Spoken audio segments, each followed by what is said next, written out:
Naunsa namang puntaan na? Dili ni para sa kuha na doon para ni sa tuntanan. Pero nagplano sa plano, ikaw siya mo palitan na yung mga order ni mo.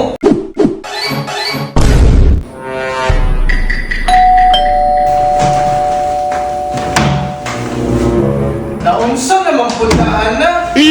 Kita ni siguro tagplano mo sa nindot na kwarto na ni siguro tagplano sa plano, ikaw siya mo palitan na yung mga order ni mo.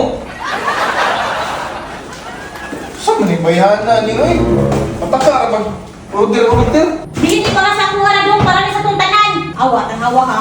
Kuha biya ka mga yung kwarta kung bayad sa mga nana. Dito na po ka nanguha sa kuha ang pitaka. Dili naman ni para sa kuha para ni sa tuntanan tanawa ha. Jay, para sa kana day mga salina para din na sa tuwan tanan niya pang babae raman na.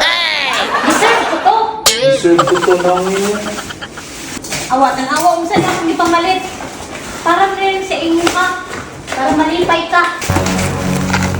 Tanan! Pagkaon! Pagkaon na tanan. Pagkaon na tanan. Oh, dili na para sa kuang mga pa-beauty. Gusto mo rin nga pagkaon? Ham! Maor gyapon ikaw rin mahurot. Bantay bukaon ka na ha. Gulay ang gusto, gulay. Char! Ani, para kaya ko ni sa tuang panimalay. Unsa man na? Business! Oh! Di tabangan ta ka sa imuhang kuan. Business ni siya, business. Unsa man na? Kuan ta, dishwashing liquid tag business. Yan, tay business!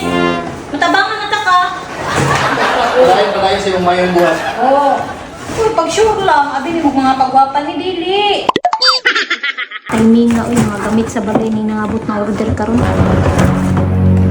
Dili ako ang mga sanina o mga pampagwapa. Dapat pa makatabang ka sa mga bayro nun. Oo. Sige, ikaw na bayad sa duha makatabang ha. Oh no! Ikaw na bayad sa kwan ha. Sa kung may dito tanan.